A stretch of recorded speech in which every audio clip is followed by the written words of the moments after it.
Hi everybody, it is Kasey and here with me is Cuico. He heads research at Lunar Digital Assets. Kyle, thank you for making the time to chat with me today. I really do appreciate it. It's my pleasure. To get started, can we get a little background on yourself? Yeah, I'm a recent graduate around 2015 from the University of California, Irvine. I got started with cryptocurrency around 3-4 years ago. 2014 was when I first entered cryptocurrency. Prior to that, I've been trading on the Forex markets for another 3 years. So total trading time around 7 years. And that's kind of my background. What made you get into cryptocurrency, especially 7 years ago? Well, what happened was in 2014, it's really funny, when I saw Bitcoin's price skyrocket from around 100 bucks to just over 1,000, that was actually what got me into it, because I was trading currencies before that, and I was kind of spectating it and just keep watching it day after day into this big bubble, and it rose up to 1,000. I was like, holy crap, what is this? What does it do? And then after that, I waited a little bit, and that's how I ended up getting into crypto. So you were familiar with it before you actually invested in it? Yeah, I was actually just a sideline spectator. And it's funny because at the time I was kicking myself every day. I think I first saw Bitcoin at like $500.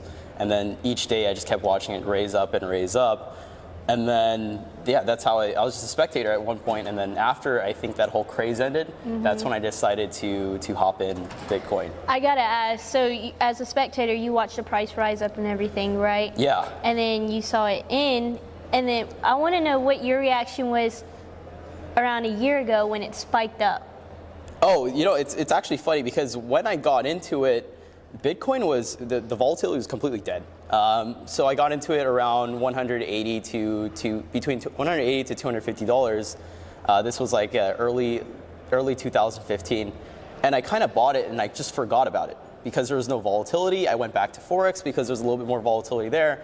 And it wasn't until like early 2017 where price action just started going crazy and Bitcoin was getting into a main trend. And that's where, you know, there's a lot more media attention regarding it. I mean, even celebrities like Mayweather, you know, these boxing celebrities were starting to post about Bitcoin, and that's when the real craze was starting to happen. What are your thoughts on the volatility right now? You know, it's starting to look remarkably similar to that of Bitcoin back in 2015. You know, although the price is a lot higher right now, the volatility spread and the volume is complete. I think it's kind of dying out, which is indicative of the start of accumulation phase. Now, I'm not saying this is the price bottom, but this is exactly where I think institutions are going to start entering the space and start playing their position right over here. You think people always say history repeats itself, and you say it's around 20. It looks like it's repeating itself from 2015. Yeah. If people were to buy and hold right now and continue to buy in and average in, you think it will rise and rise and rise? No, absolutely. It's you know, it's really funny. People say bubbles are a bad thing, and I actually totally disagree.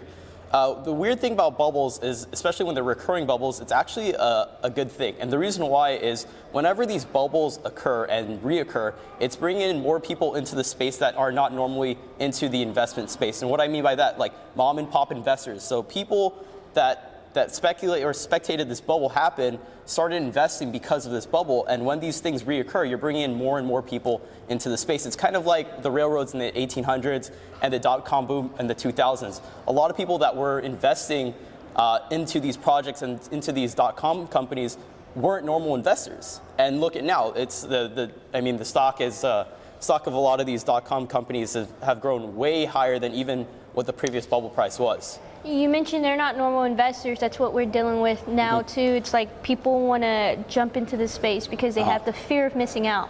Yeah. Would you say that's a bad thing or that's a good thing? Only because when I talk to other people here, they're like, we need more people who actually know about the space and know about how it all works so that we can educate others instead of people jumping in and looking for the quick buck. Great comment. I think what it is, it's a good and bad thing. It's a double-edged sword. Of course, it's going to bring people in that are not normally educated, but people won't try and go out of their way to get educated unless they have an investment in it.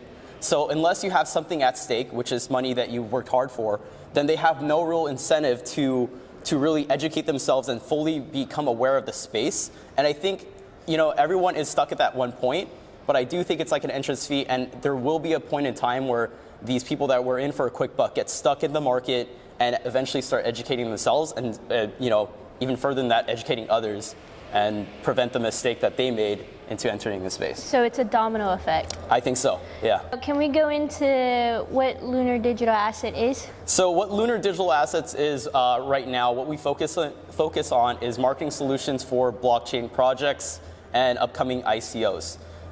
We think that a lot of traditional marketing agencies don't really know how to market blockchain. They don't really know what blockchain is and why necessarily this project needs blockchain. And that's exactly where we're able to fit in and help these companies fit with their tokenomics and make sure that blockchain is the correct path that they want to go and make sure there's a use case for them and they're not just throwing blockchain in just because it's the money grab. So that's kind of like what we do. It's like consulting and marketing solutions. So what happens if a company comes in and you guys determine that blockchain is not the right direction for them? Well, we work with some other financial advisors and we sit them down and we talk face to face because we're their marketing agency and we are working in partnership with them. If we feel like it's not going to work, it's not going to help us in the long run. So we do have to, we have to be the bad guy in the case and say, hey, look, this is the things you need to change if you want this to work, or flat out, we don't think it's going to work because ... It's things they need to know before because we feel like it's a good thing to help them understand this before they're going to do a year, 2, 3 investment into something that will not work out. Now, at the end, if they don't agree with what we're saying and they don't adhere to our warning, then we just, we part ways in a mutual understanding. What do you guys look for when a company comes to you guys?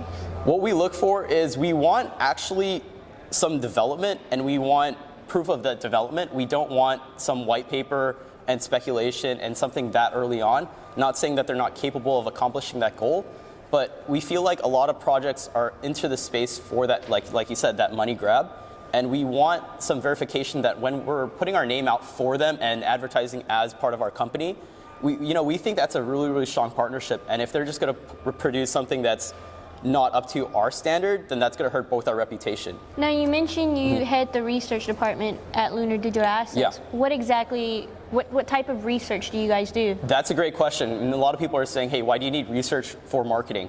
And the reason why we have this is think of blockchain and the fundraising methods for blockchain. So people that decide to ICO are doing so because they can fundraise a lot of money worldwide, and it's very, very liquid. So let's take a step back and let's dive into that word worldwide.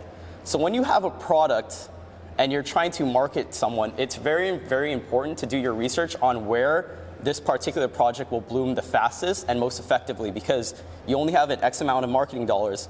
So you want to place the product in a country where that particular technology or that service is more popular. So for example, if it's like AI development, China and US markets are very, very huge on those, so that's where you would market.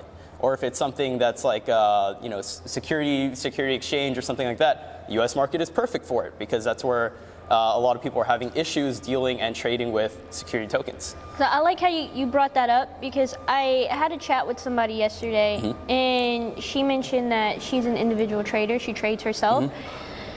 That for her trading, she likes to look at everything around the world and not just what is happening in the US. So would you say that your data is international too? Absolutely, that's why we need to have research. It's because blockchain works on a global scale and you can't just be micro-focused on one country or one area, like for example just US or for example just Korea or just China, because there's a lot of potential, and if you're not utilizing that potential and you don't know where to focus at with your dollar, then you're just going to be wasting dollars, you're going to be wasting time, and you're not effectively marketing your product. Where can people go to learn more about Lunar Digital Assets? You can check us out on our website. It's www.lunardigitalassets.com. You could also search us up on Twitter and Instagram. And I will provide that information down in the link below. Again, Kyle, thank you for taking the time to chat with me. I really do appreciate it. And Thank you, Kasey. I can't wait to see what's in store for you guys. Thank you.